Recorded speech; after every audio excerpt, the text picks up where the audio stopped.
Welcome. Today we're going to be doing a number of techniques and tricks that you can apply in Adobe Illustrator, and then seeing how we can bring these graphics that we created in Adobe Illustrator into Photoshop to create a unique poster concept, creating a combination of Adobe graphics and Photoshop imagery to create a unique composition and poster.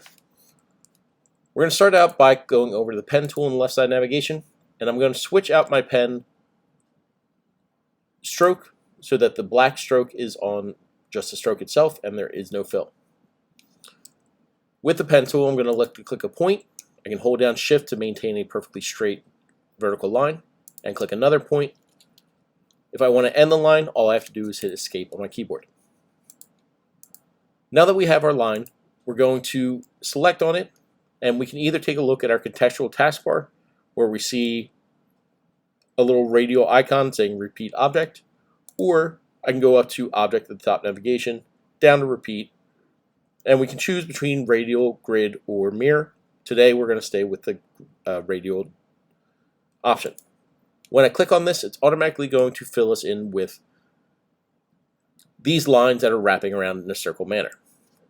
If I want to adjust the number of lines that I see, I can click and drag downward to reduce the number of sides, or upward to increase the number of sides. For today, we're just going to put it to 16 for the number of sides.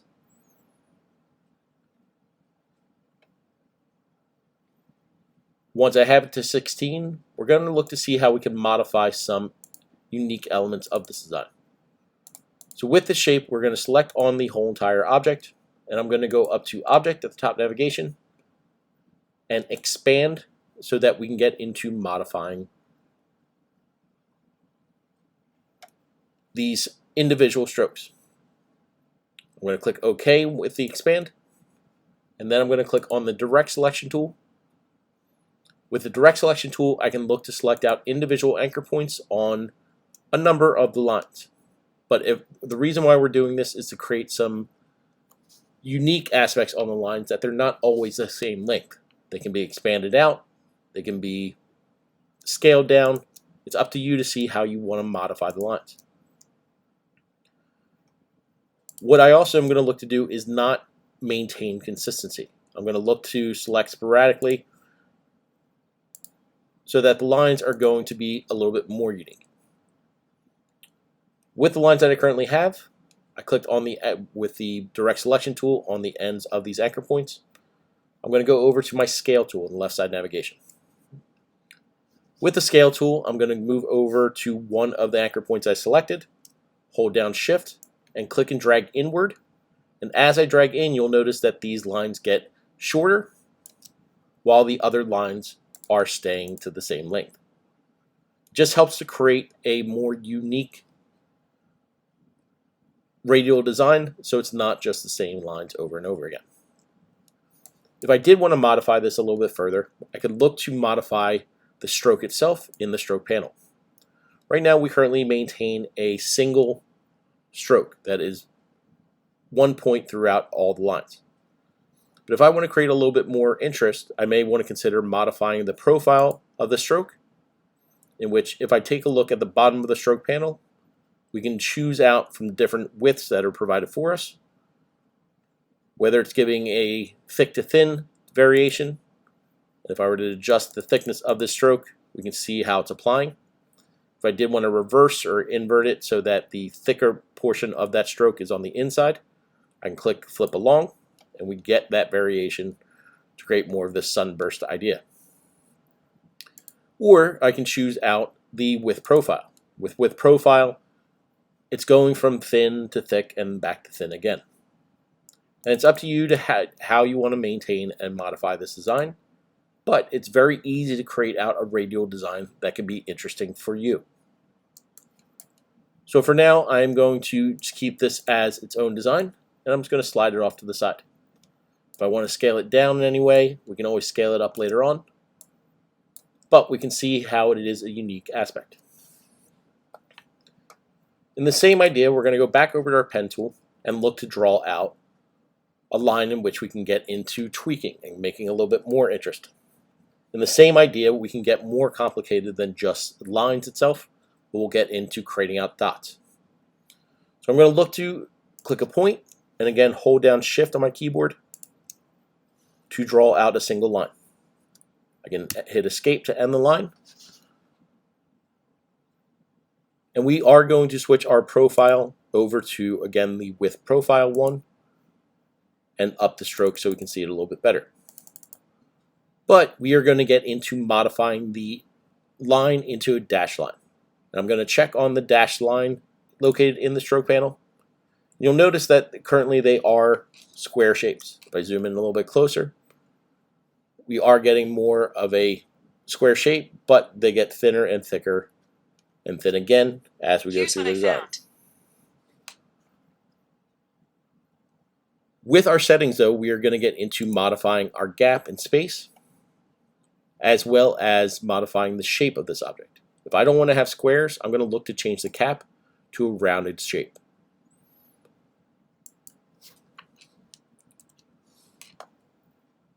Clicking on the second option of the cap, it will round out all the corners so it becomes more pill-shaped, but we can also modify the dash space so that we're creating space in between each of our lines.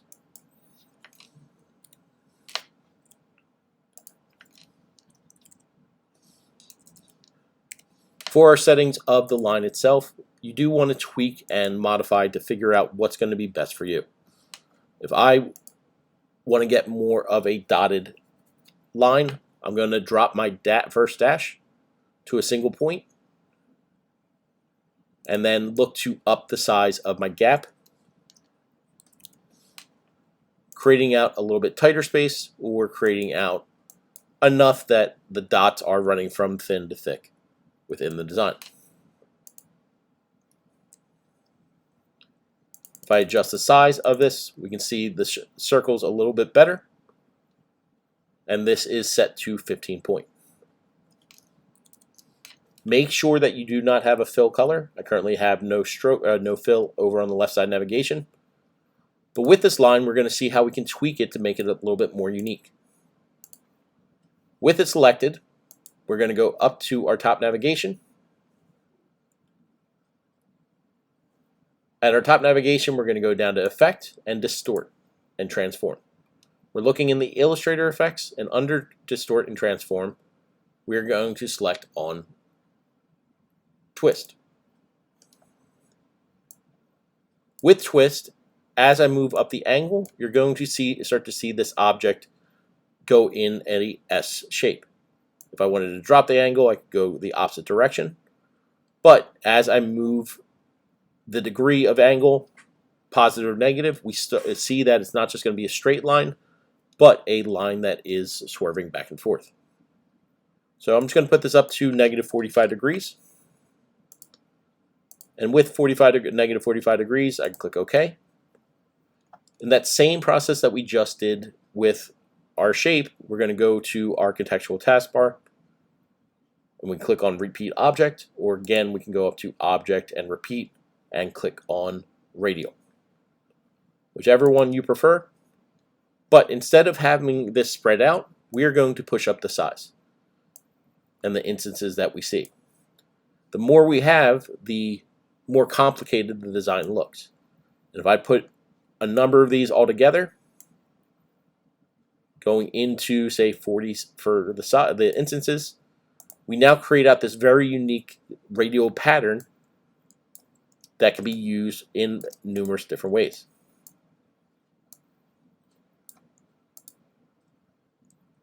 But it's a very cool design that makes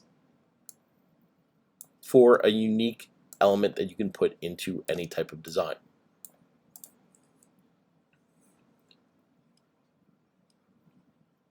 Other aspects to consider, we're going to look to draw out a circle shape. Over on the left side navigation, I'm going to click and drag to create out a circle. And with the circle, we're actually going to change the flat color fill to a gradient. And for this process, it must be a gradient. So if I want to change over to my swatches and choose out from the default options of black and white or orange or yellow to orange, I could do that. Or if I want to customize the gradient, I can look to choose on my gradient panel and pick out more unique and vibrant colors. Let's say I want to do pink for one color. I'll double click on the white in my gradient slider and pick out a blue. And now we get a transition of blue to pink. If I want to adjust these colors in any way or modify it because I don't like it, I can look to modify the color so we're getting a different transition. And it doesn't matter if you're using a linear gradient or a radial gradient, but having a gradient will allow us to be able to create a little bit something more custom. And it's going to create a blend for the next portion of the project. I'll keep to a linear gradient for right now. But with this circle selected, we're going to look to create out a duplicate. I can hit Command or Control C, Command or Control V. So we have two of them. I'm going to scale this down with a little bit of overlap between the two objects. Now that we've created out these two circles, I'm going to look to select out both. And for the next portion of this graphic, we're going to go up to Window at the top navigation and choose out our Pathfinder panel. If you see your Pathfinder panel already located, you can pull it into the design. But if you do not see it, just Window Pathfinder and it'll bring up the panel that we see here. With these two objects, we are actually going to right click on the top right corner of our Pathfinder and choose Make Compound Shape. When I click on it, they are technically still two different shapes, but the gradient you see transitions into the other object as one full piece. So now the complicated part, or what seems like a complicated part, is that we have to add some effects to create what is a blend between two objects. With these two objects selected, we're going to now go over to our Appearance panel. With the Appearance panel, we're going to apply two effects onto these two shapes. We go down to the bottom of our Appearance panel and click on FX. We're going to go down to Path and choose Offset Path. With Offset Path, when I set it, our Offset Path is going to be likely set to 10 pixels or 0.1389 inches. If you feel more comfortable just typing in 10px, we can do that. But before we click OK, the important part is that we're going to change from miter into round. So when I choose round, our settings are correct. We're going to then click OK. But for our next step, we're actually going to apply the same process. The process, though, is going to go with a negative pixel. So we're going to go down to FX at the bottom of our Appearance panel. Under FX, we can go down to Path and Offset Path. And a window is going to pop up asking us, do we really want to apply a new effect of the same process? And yes, we do. So we're going to click Apply New Effect. But this time, we're going to do a negative 10 pixels or negative 0.1389 inches. And where it says Join again, we're going to change to round. And when I change it to round, you're going to notice the corners of these two circles. They're actually going to create a blend or merge of these two shapes. And when I click OK, we have the process, but it's now a matter of understanding how it works. These two circles are technically connected. And what Illustrator has created is this merge of these objects as if they were melting into each other when they get close. If I wanted to move the placement of this object, I can double click to go into isolation mode, and I can look to click and drag this object, and you see that it's maintaining connection as long as possible until they break apart. But as I bring this back, you'll see that it automatically connects back to the shape. And I can move this anywhere around the circle that I want. If I want it further away, I can pull it just to get a little piece connected. Or I can pull it in to get the majority of it to get brought together as one. But with this process, you're not just stuck to one shape or having to repeat that process again. If I hold down Alt or Option to create out a duplicate, I can do this several times over. And I can play with the size of the objects, so we're creating something unique for these circles. And as long as we're still in this shape or in this isolation mode, we can get into adding its number of circles that we want. So I can click and hold down Alt, and now we can create outlines of these circles and play with the size and proportion as if they're extending off of another object. Even if I was grabbing a big circle, we could have fun in experimenting and seeing what these would create.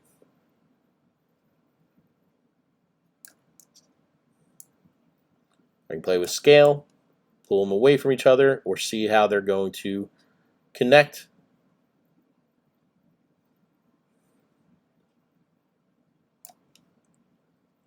But experiment, see how it's going to create something unique. Again, feel free to hold down Alt, click and drag, and then look to scale to create out a different shape or a different size and proportion for these shapes.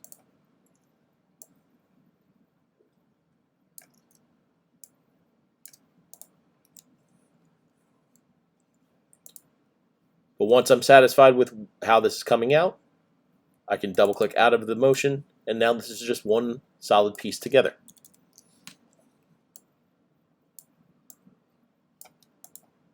If I want to change the color of it, we can look to change the color of our fill.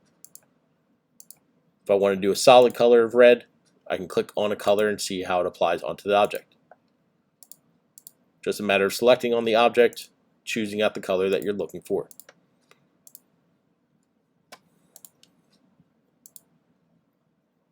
You pick out a new gradient, and it's going to apply over the entire object as one simple piece. The last effect is going to be taking a look at intertwining objects.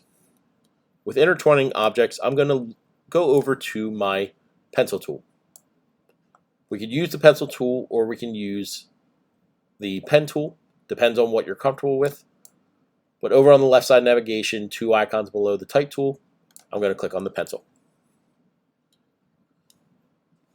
For this shape, I'm going to look to draw out a new on this new area. And I can click and drag, creating out an object that is thin or gets wide. Seeing how this shape can be manipulated, I want to get back to where I started. If I want to fill this in, I can go over to my fill over on the left side navigation and pick out a color.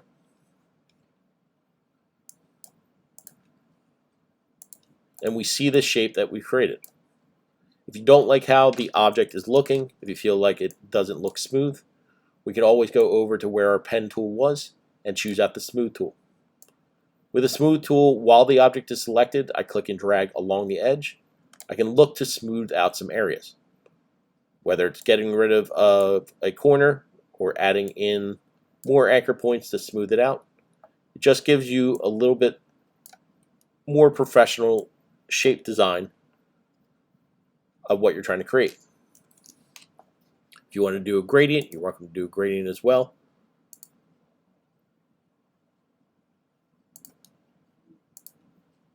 So if I change out the color, I go into my gradient panel,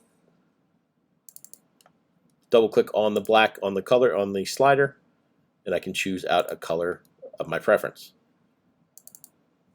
Same thing with the white. We get this transition of a light green to regular green. But now we're going to look to draw out a new shape. And again, it can be used using the pencil tool, or for myself, just to see how we can draw out a shape, I'm going to look to draw with the pen tool. With the pen tool, I can click and drag to create out curves.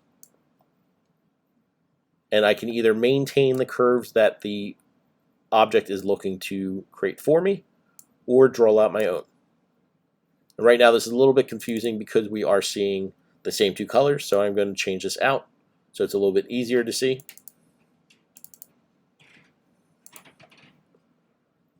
But I can continue drawing around to create some overlapping areas for these two shapes.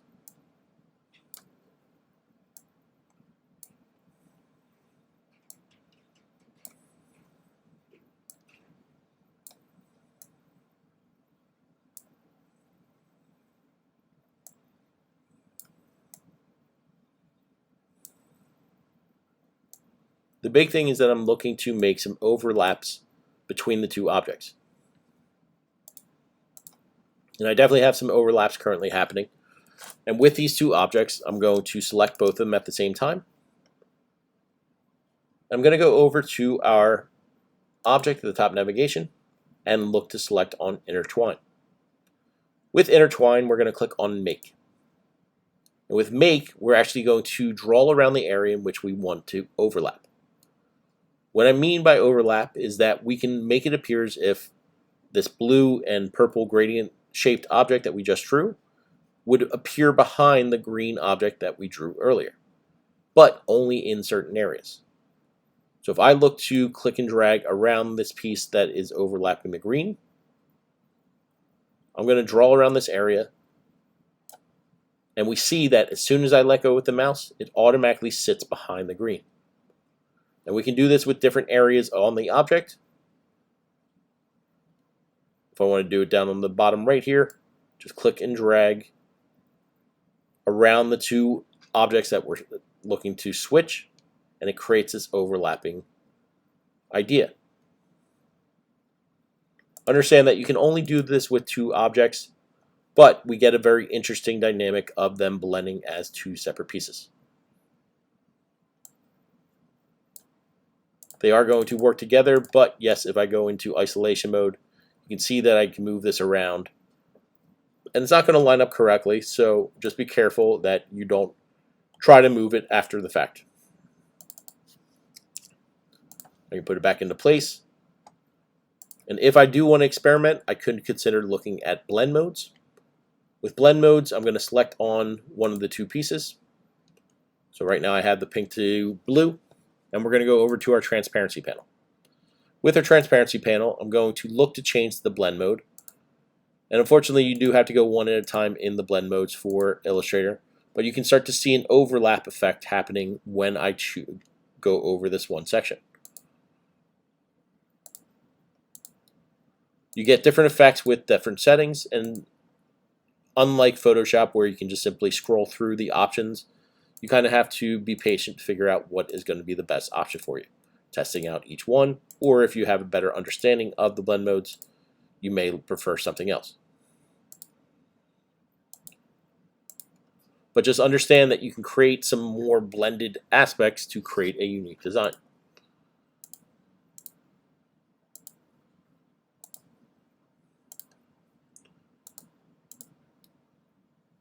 So right now we see this blue area in which it's cutting in through it.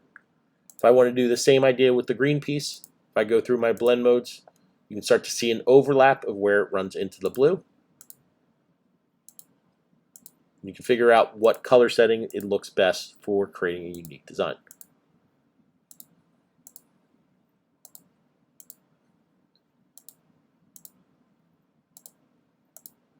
And you can use different blend modes to create different effects. But we can see how we're getting now black variation.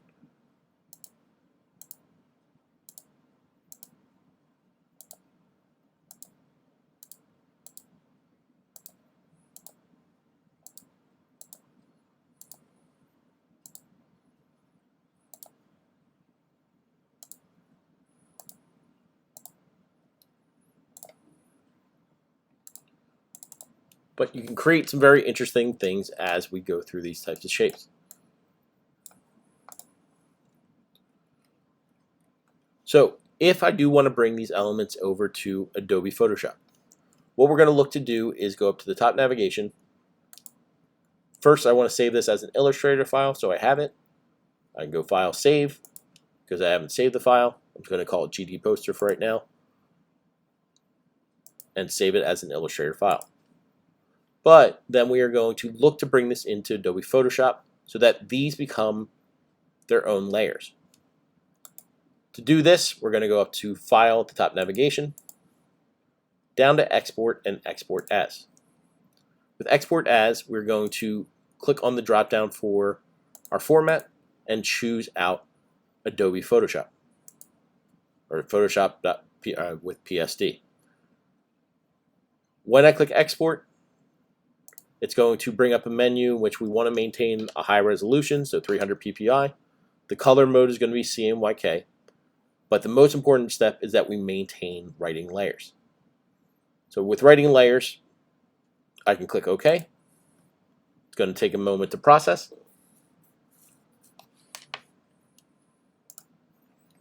Once we've now exported this for Photoshop, we can go over to Adobe Photoshop. With Photoshop, we want to go up to File, Open, and I can choose out the gdposter.psd file that has been exported.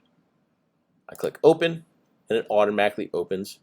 If we take a look over on our Layers panel down the bottom right side, I open up the layers, and then we can see the intertwine, the radial wrap-rounded shape, which is the orange shape, or the group that has the multiple lines that are all unique pieces.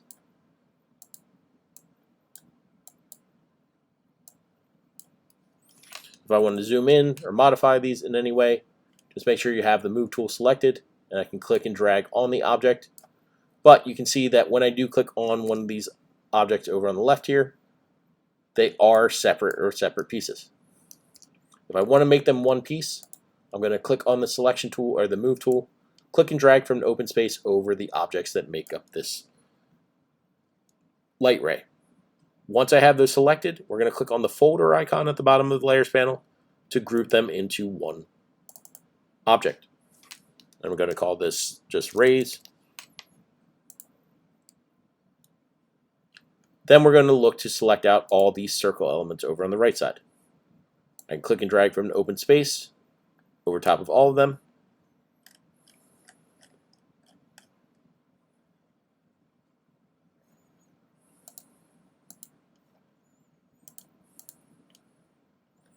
And currently they are coming up as the same layer. So what I'm going to look to do is separate out the orange piece. It's going to be the easiest. I'm going to draw around the outside of the shape. Get back to where I started. Hit Control C, which is copy, backspace, and hit Control V to paste it in. So now this is on a separate layer. We can look to do the same idea with the rays. I'm going to use the lasso tool to draw around the outside of the lasso, or around this circular shape over on the right. Again, hit Control C to make a copy, hit backspace, and I'm going to hit Control V to paste them back in. Now they come as one single layer, and it is its own separate piece. These other groups, or the other layers here, are their own unique folder.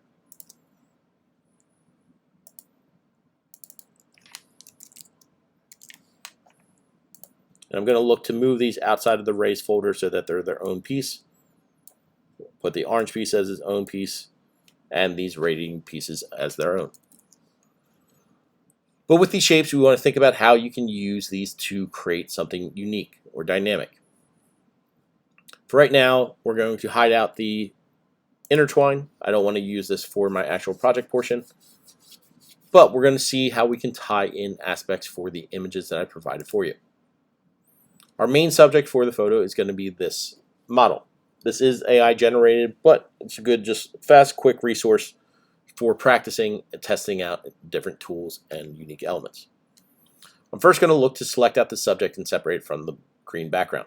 I'm going to click on Select Subject at the bottom.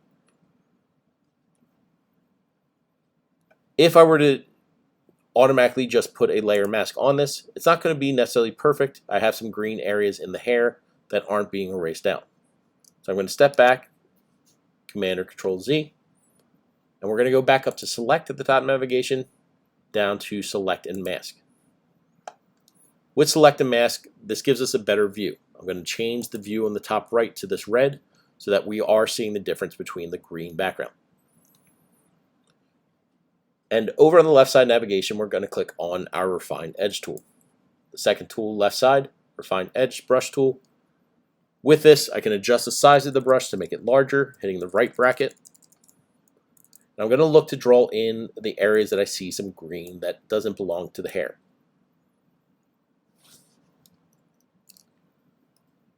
You can use a smaller cursor, but what you're looking to particularly use this for is the edge of hair to bring back some little strands that may be getting lost around the edges. I don't want to go too far into the head or else it's going to create out this burned effect that doesn't look clean. But around the outside edges of the hair, we should be able to bring most of these strands back in.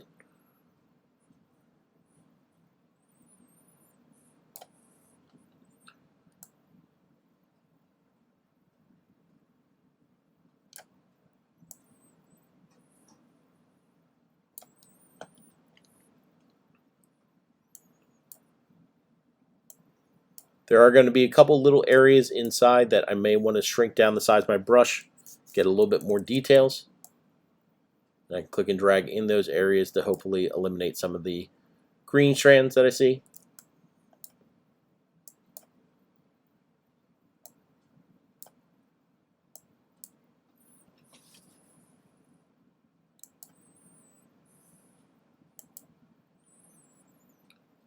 But overall, this makes it look a lot better, a lot cleaner. Now when I click OK, I'm going to add a layer mask, and it helps to eliminate a number of the green areas that were inside of the curly hair. Before this subject, we're going to look to apply a couple cooler techniques that can make this a little bit more interesting. First, I'm going to look to duplicate out this original image, right-click on the layer, and duplicate layer at the top. Then I'm going to right-click on the layer mask of this new image and apply layer mask. So we have just the transparent background of our subject, and I'm going to hide the original just so it's not interfering. We're then going to create out a duplicate of this subject. Right-click again on the layer, duplicate again. With this layer duplicated, we're going to rename one to the front and one to back. We're going to hide the back for a moment, but with the front layer selected, we're going to go over to our pen tool. With our pen tool, we're going to create a cutout along the bottom portion of the subject. First, we want to make sure that we are using our path panel, not the shape. And with the path, I'm going to look to draw a wavy line. To draw a wavy line, I'm going to click a point towards the outer edge of the subject.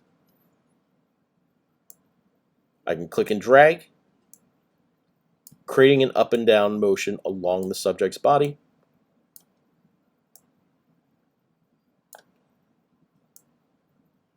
They don't have to be the same weight. If I want to give more of a drip effect, I can look to draw out a drip shape.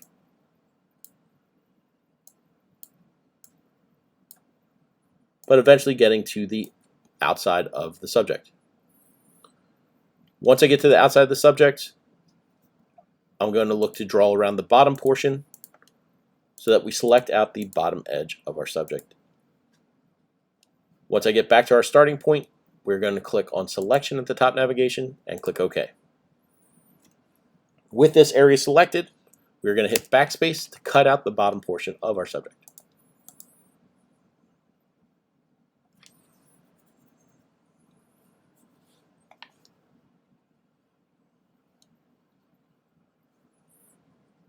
This gives us this swaying motion that's going to create a little bit more unique aspect for the design to stand out on the background. Next, we're going to look to draw out a dripping effect or a wave effect that's happening behind her to create some depth within the subject. Back to the pen tool, we're going to go over to the left side navigation. I don't want to follow the same exact motion, and I'm going to start a little bit, or I'm going to start at the same point, but I can modify to create out a different wave effect. So the gaps can be in different areas, creating out different effects. But as I draw, you're going to start to see how this can be blended as its own unique wave effect.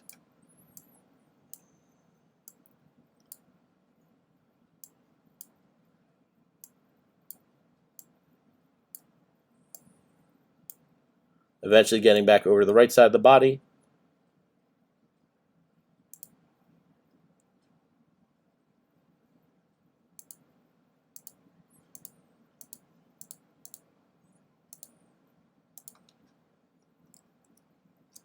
I'm going to click on Select at the top navigation, click OK.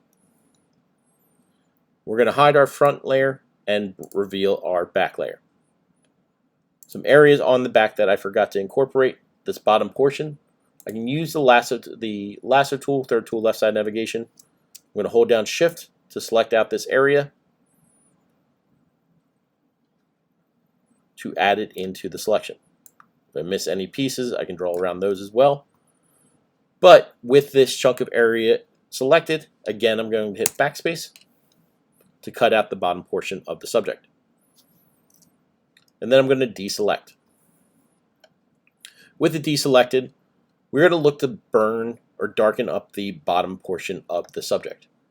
I'm going to go over to our burn tool, left side navigation. With the burn tool, I'm going to adjust the weight of the size of our brush so it's a lot bigger and easier to see. And I'm going to click and drag across the bottom edge of my subject. And we're looking for a darker tone. Yes, we could always adjust on the darkness on other layers, but we're trying to create a shadow effect that's sitting behind our other area.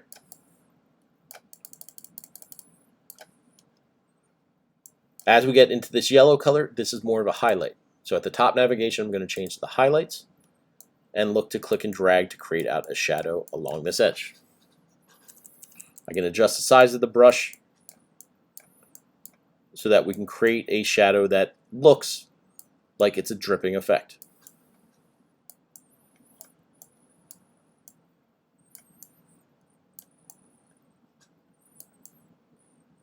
I'm going to go over this a few times, just clicking, dragging around the outside edge.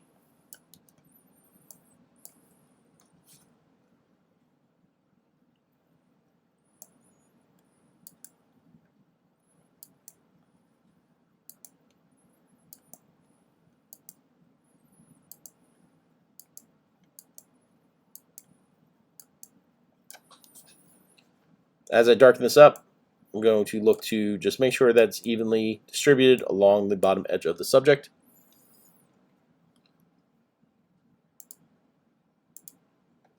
And then we're going to look to darken up the image so it stands out and a little bit further from the original subject. I'm going to go to Image at the top navigation with the back layer selected. I can go down to Brightness and Contrast. I'm going to drop the brightness down so it's darker. The contrast we don't have to modify, but we do not need the top portion of the subject. The hair is particularly an area of concern because it is very detail oriented. We're going to look to chop out everything above the shoulders. I can hit Backspace, so we're just left with this bottom portion. Now when we reveal the front, we create out more of a dripping effect below the subject. If I do want to burn the edges of the front, again, we can go over to the burn tool and look to modify or burn out these edges to create a little bit of depth.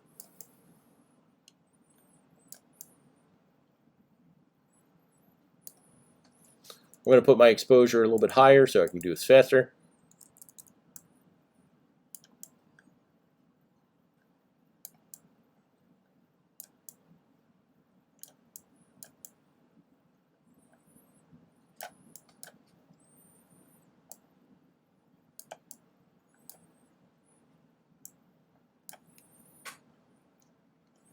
But again, the back is a little bit still too dark, or still too light, so I am going to go back up to the brightness and drop the brightness even further to create more of a shadow underneath the subject.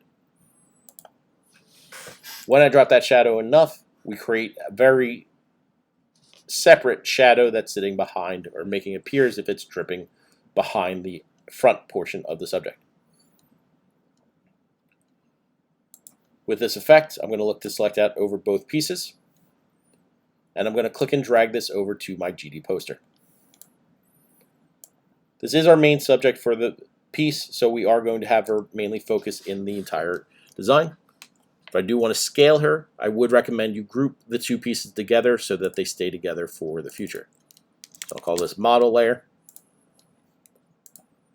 and I'm going to move my model layer towards the top so nothing else is blocking over her for right now.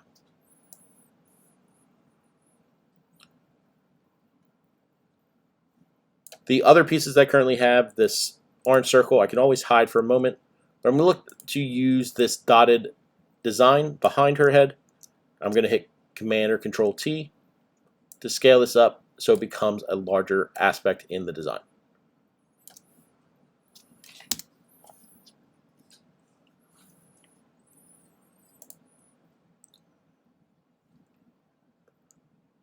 Once we have the subject in, we can look to play with the placement of the subject, centering out in the image if needed. But I'm also going to look to tie in some unique elements that make this subject stand out better. Currently we have a transparent background. We are going to create out a new layer so that the subject can stand out and read easier.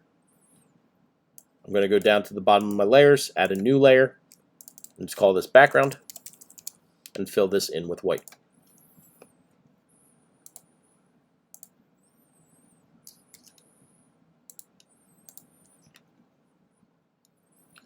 With the area filled in, I'm going to look to create out a new layer.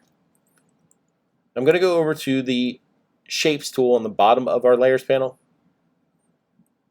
Where I see Ellipse tool, I can look to draw out some circle elements that might be interesting or help bring to the design or add to the design. And with this, I'm going to pull out some colors that I see from the subject. Currently, there is no fill on this object. I'm going to go to the top navigation with this ellipse shape drawn out and change the fill color. I can sample from the glasses of the subject and click OK, and it automatically fills in that space. I'm also going to get rid of the stroke so that it doesn't interfere. I don't want any gold stroke. But I can think about how graphics can help enhance the design overall, whether they're adding small little details or using as visual standout elements within the design. If I want to scale it up and maintain proportion, I can just grab a corner, pulling it up. And I'm going to bring back that original germ-like shape that we created out. But we are going to knock this out to that same red color. If I want to change it to the red color, I can use the paint bucket or eyedrop the red color that I have from the shape. I can hold down Control on my keyboard or Command and click on the thumbnail of that subject, and I'm going to look to fill it in with the red. I go up to Edit, Fill, and I'm going to change my content aware to fill color or foreground color and click OK. And now we get this red color happening within the design. So rather than just leaving a flat red circle, we get a more unique element with this piece.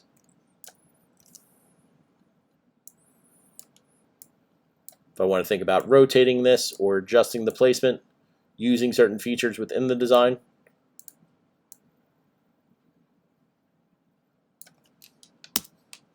I can modify to create out unique shapes and placements for our pieces.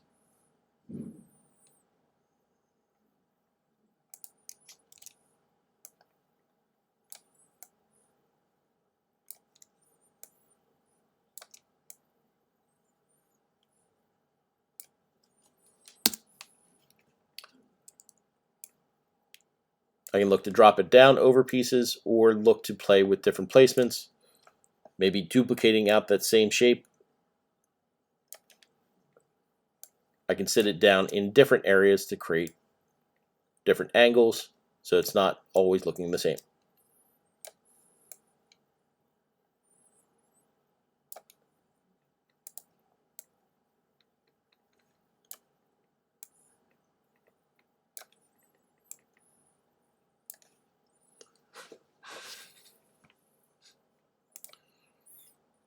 Other aspects to possibly bring in, I could use any type of details, whether it's birds' wings, paint strokes, flowers, all different aspects that we can consider. If I like this red flower, I could look to click on select subject. It didn't select out the petal or the stem. I'm glad about that. So I can use the move tool to click and drag this right up to my poster and drop the design on. Just understand the layers and where the layer's sitting. I'm going to bring it up above. For right now, maybe I put it over the model. You can play with unique aspects. Maybe it's replacing out or covering up certain sections, or becomes its own unique piece.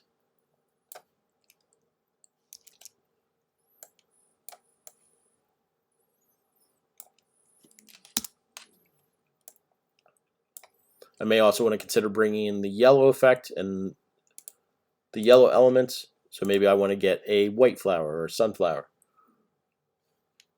or daisy, and click and drag this and bring it into the aspect, seeing how we can change the design and make it more unique.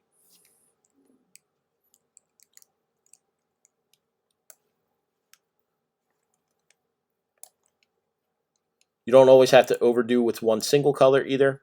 If I decide that I wanted to have an additional circle that isn't red at all times, I could change this color out to black and maybe scale it so that the black circle is working with the red circle.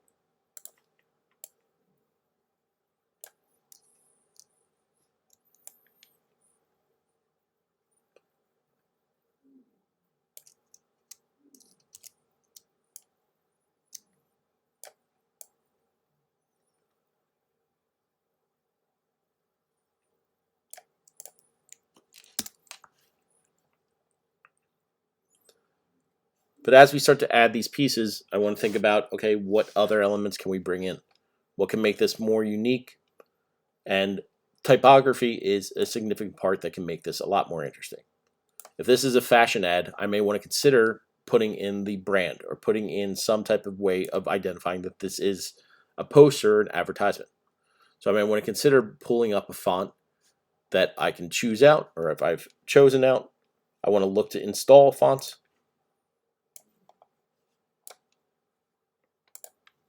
I can go over to my downloads and some of the fonts that I might have chosen out,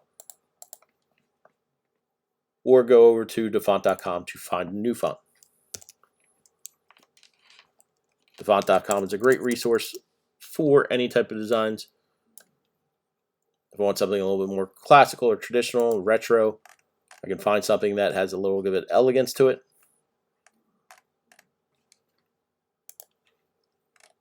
Plenty of different options to choose from.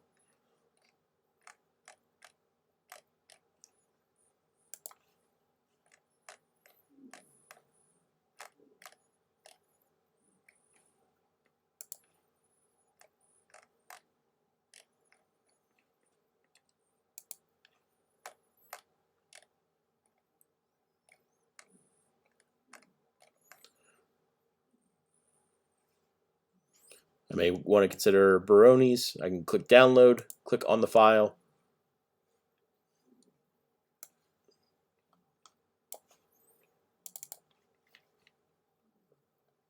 Double click on the text and click install. Or if I see any other fonts, I can go through. If I want something a little bit more traditional or fancy, you can consider something like the Bagilla. But see what's available. There may be options under the serif or sans serif fonts.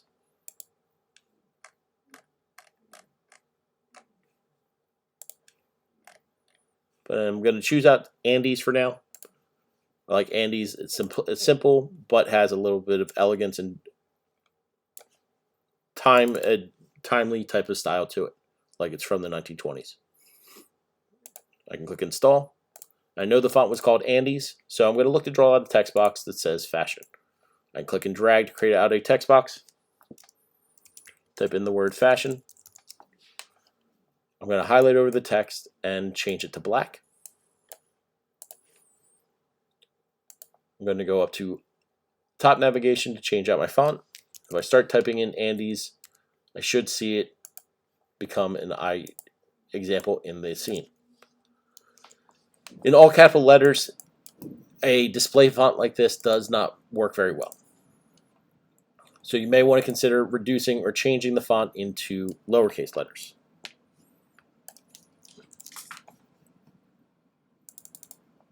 I do want to have the F to stand out, but the rest of it I'm going to switch into lowercase letters just to get a more simplified variation of font.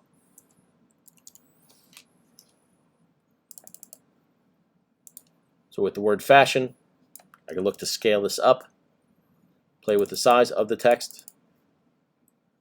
Right now set at 150, I'll try 300, just fill out more space.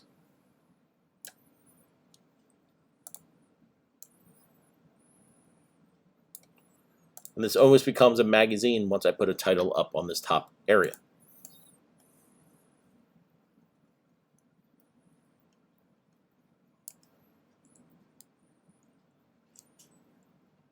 But if you do want to play with type and make modifications, I'm going to create a duplicate of this fashion type, hide it out, and I'm going to hit Control, right click on the layer and rasterize the type so that becomes objects. And maybe by rasterizing it, I can get into playing with more creative arrangement of the type. So when I say creative arrangement, that might mean taking the O of fashion and playing with the size and proportion. So it's not just the same size taking up such a big area. I'm going to Control or Command T and play with the distortion of the size. Or maybe if I want to squish it down, I can hold Shift so it becomes more of a circle shape, working with the rest of my design and having the circle element.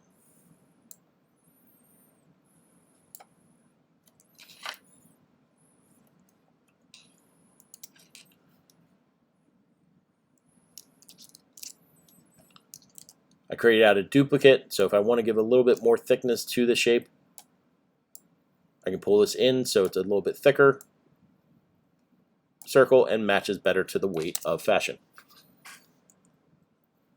And then I can take the N and pull that together so it reads as one single word.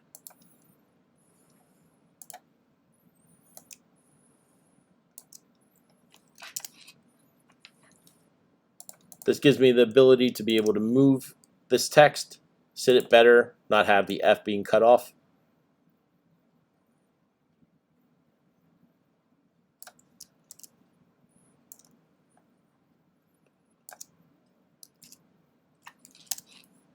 And it's just about experimentation and what you can really create from these designs. One aspect I may want to consider looking at, I'm going to merge these two text layers, the two O's together as one single layer with the fashion. But if I take a look at my blend modes, I can see how the text might be affected if we put some feature on top of it. If I move my cursor through it, we can see if there is any change, but because we have white or black text on white, we're really not going to likely see much difference in between the two.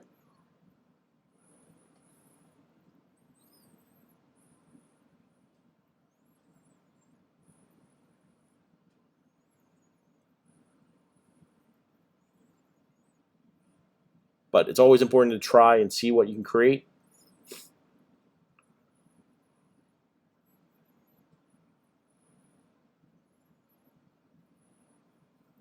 But I'm going to keep this back on normal. That does look the best. Other aspects that you can consider bringing in, maybe I have elements that I want to pull in. Maybe it's a building, maybe it's paint strokes. You can do many different things depending on what you're trying to create. So I'm bringing this triangular building, click and drag it over to my design. And maybe it's just a graphic element that helps to give some separation to our subject or from our subject. Or we can play with creating something very unique and play with how the text might create out the shape, and the shape can be something different.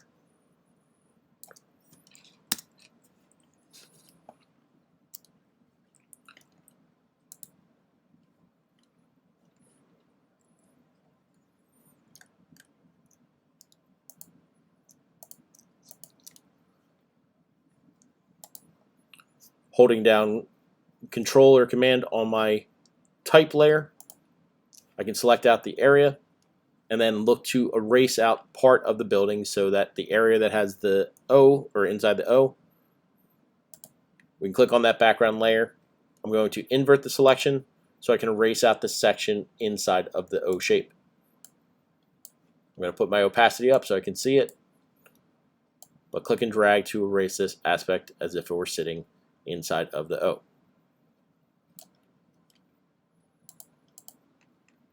I'm going to move this layer underneath of my fashion text just so we get the black outline of fashion. Or if I don't like this at all, I can easily move this to anywhere I want or play with arrangement. Maybe it's just running horizontally on the shape.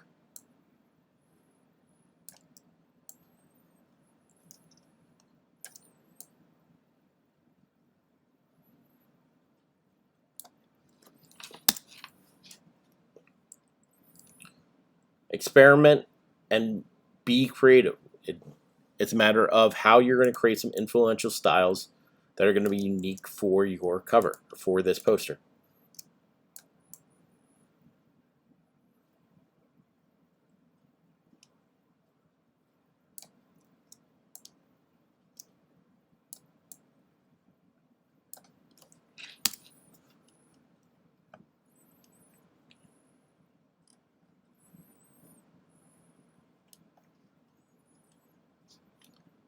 Other aspects, just to go through it, see what there is. Maybe I want to bring in a paint stroke. I can click and drag this over to my poster. Right now it is set to orange, but I'm going to look to modify the color.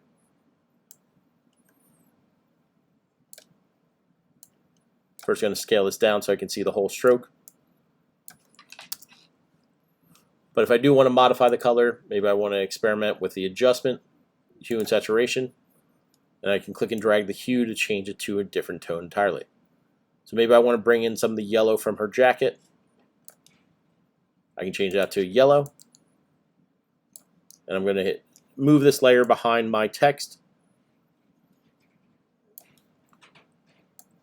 to give it some element that's going to make this a little bit more fancy, more unique.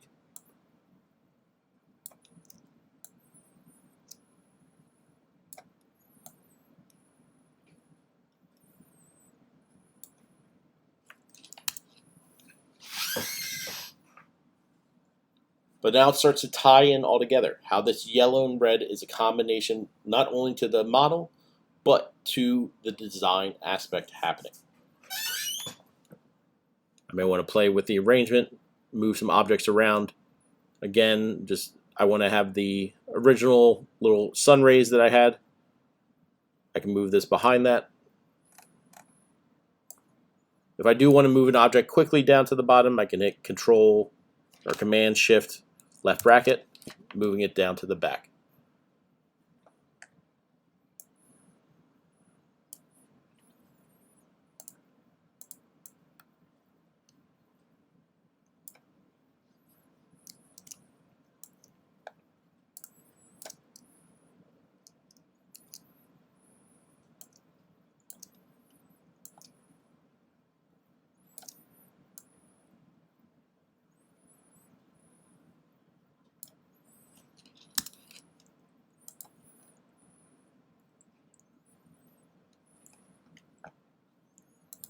If I want to bring in other building aspects, again, I can use the select subject. I'm going to select on the object, go back over to my poster, Control or Command V. If If I want to take away the color, I can go up to Image, Adjustments, and Desaturate, taking away the color so it's just black and white. And I probably want to push the contrast higher so it matches better with the building that I have over on the left. I go to the brightness and contrast, push the contrast up.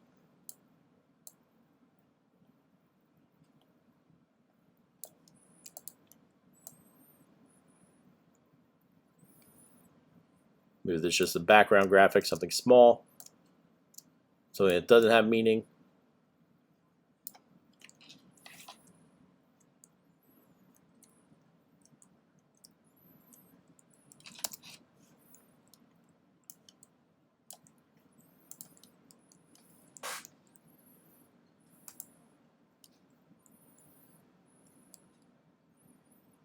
But we create a very unique look, something that is stylish, that has a very posh type of feel to it. And it's just using a group of different images or textures to create this more interesting design. If there's any aspects that you want to consider adding into your design, maybe it is taking elements that we've used from other areas, like some of the rays that we currently have.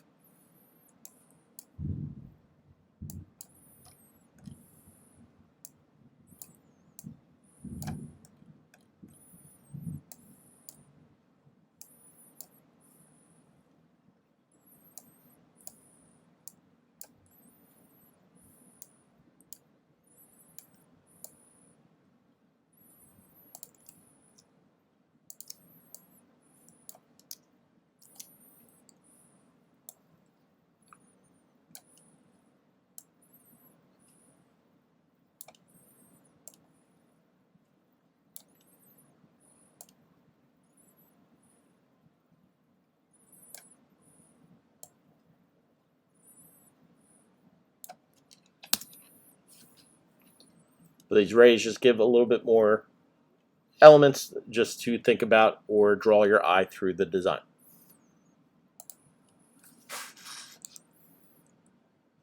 And that is it. I know there's chaos, but sometimes design is chaos, and trying to figure out what's going to look good, what might be unique or work for the design. It's not always going to be one step-by-step process. It's about experimentation and seeing what you can create out of scratch, out of nothing. So I hope you enjoyed, and I look forward to seeing you next time.